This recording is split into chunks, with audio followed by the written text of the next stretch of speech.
మిథున రాశి.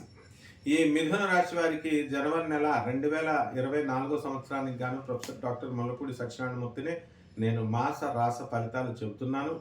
ముందుగా మనకిప్పుడు ఈ యొక్క మిథున రాశి వారికి లాభంలో గురుడు సమస్త దోషాలని హరిస్తుంది, సమస్త కష్టాలని హరిస్తుంది. మరి మిమ్మల్ని తీసుకెళ్ళి అడవిలో పడేసినా సరే ఈ లాభ గురుడు అనేటటువంటి వాడు ఎప్పుడూ కూడా మీకు ఆదాయాన్ని ఇస్తాడు, కష్టాలు లేకుండా చేస్తాడు. ఇందువలన ఎప్పుడు కూడా ఉల్లాసంగా ఉత్సాహంగా మీరందరూ కూడా ఈ మిథున రాశి వాళ్ళు ఉంటారు ఈ నెలలో.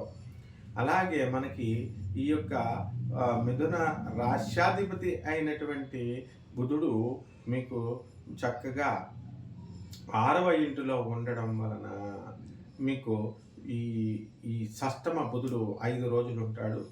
మరి జనవరి 2 నుంచి జనవరి 7 వరకు బుధుడు డైరెక్ట్ అయి ఉంటాడు. ఆ తర్వాత సప్తమ స్థితిగతుడైనటువంటి బుధుడు శుక్రుడితో, కుజుడితో, రవితో జనవరి 14వ తేదీ వరకు కలిసి ఉంటాడు. ఈ అద్భుతమైనటువంటి పరిణామం వల్ల ఇంతవరకు పెండింగ్లో ఉన్నటువంటి అన్ని పనులు మీకు పూర్తి అవ్వడం జరుగుతుంది. ఆ తర్వాత మొదటి 2 వారాలలో కాంట్రాక్టర్లు ఎవరైతే ఉన్నారో గవర్నమెంట్ కాంట్రాక్టర్లు వాళ్ళు బిల్స్ ప్రభుత్వం నుంచి రానటువంటి వాళ్ళు జనవరి మొదటి 2 వారాలలో రావడానికి అవకాశాలు ఉంటాయి. మరి 3-4 వారాలు రవి అష్టమ స్థితిగతుడై ఉండడం వలన కాస్త ప్రభుత్వ సంబంధమైనటువంటి వ్యవహారాలలో కొంచెం జాప్యం అవ్వడానికి అవకాశాలు ఉన్నాయి. అలాగే ఈ మిథున రాశి వాళ్ళకి చక్కగా భాగ్యములో ఉన్నటువంటి శని మీరు టూర్లు వేస్తారు, మరి బంధుమిత్రుల్లో టూర్లోకి వెళ్ళడం ఇవన్నీ కూడా జరుగుతాయి. మరి మీ అమ్మగారికి మరి గత నెలలో అందరికీ కూడా మా తల్లి చాలామందికి ఎక్కువగా మరి కోట్ల మందికి చెప్పడం జరుగుతుంది కాబట్టి అందులో కొంతమందికి వాళ్ళ తల్లి గారికి అనారోగ్యం చెందడం ఇవన్నీ కూడా ఉన్నాయి. మరి ఈ జనవరి నెలలో వాళ్ళకి కాస్త ఔషధ సేవ కొంచెం మెడికల్గా మీరు కొంచెం హెల్ప్ చేయడం అనేటటువంటిది జరుగుతుంది. ఆ తర్వాత తల్లి యొక్క ఆరోగ్యము అనేటటువంటిది మీకు స్వస్థత చేకూరుతుంది, తద్వారా మీరు సంతోషాన్ని పొందుతారు. ఇక ఈ మిథున రాశి వాళ్ళకి ఏమిటండి అంటే ఈ కుజుడు మరి మనకి సప్తమ స్థితిగతుడై ఉన్నాడు. అందువలన భార్యాభర్తల మధ్య అన్యోన్యత అనేటటువంటిది పెరుగుతుంది.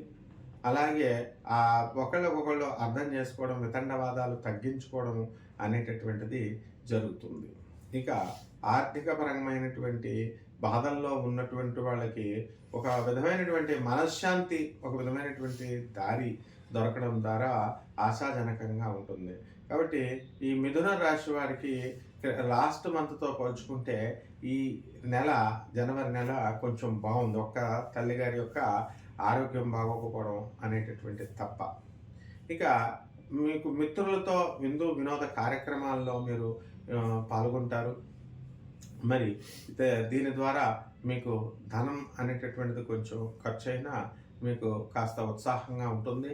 అయితే ఈ మిత్రుల వల్ల మీకు టైం వేస్ట్ అవుతుంది అనేటటువంటి ఈ విషయాన్ని మీరు మర్చిపోతారు. చాలామంది ఈ జనవరి నెలలో తమ అమూల్యమైనటువంటి సమయాన్ని ఫ్రెండ్స్ ద్వారా, వాళ్ళ పార్టీల ద్వారా వాళ్ళు పోగొట్టుకోవడం అనేటటువంటిది జరుగుతుంది.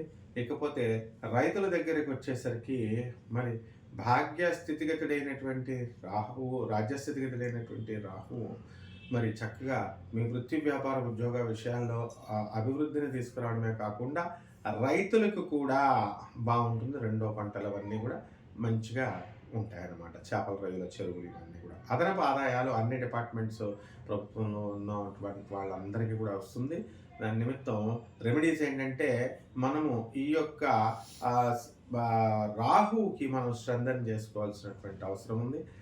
అర్ధాష్టమ కేతువును స్ట్రెంథన్ చేసుకోవాల్సినటువంటి అవసరం ఉంది. కాబట్టి ఈ నిరాశ నిస్పృహని వైరాగ్యాన్ని తీసుకొచ్చేటటువంటి ఈ కేతువుకి కేతు జపం చేసుకోండి, కేతు స్తోత్రాలు చేసుకోండి. కేతువుకి కిలోంపావు ఉలవల్ని చిత్రవర్ణం అన్ని రంగులు కలిగినటువంటి వస్త్రాల్ని పేద బ్రాహ్మణులకి దానం చేయడం ద్వారా కేతువు బాగుపడతాడు. అదేవిధంగా సోమవారం నాడు చేసుకోవాలా. అదేవిధంగా గరిక గడ్డితో గణేష్ మహారాజుకి మీరు పూజ చేసుకోవడం ద్వారా ఈ కేతువు యొక్క దోషం అనేటటువంటిది పోతుంది. ఈ నెలంతా కూడా బ్రహ్మాండంగా ఉంటుంది. శుభమస్తు.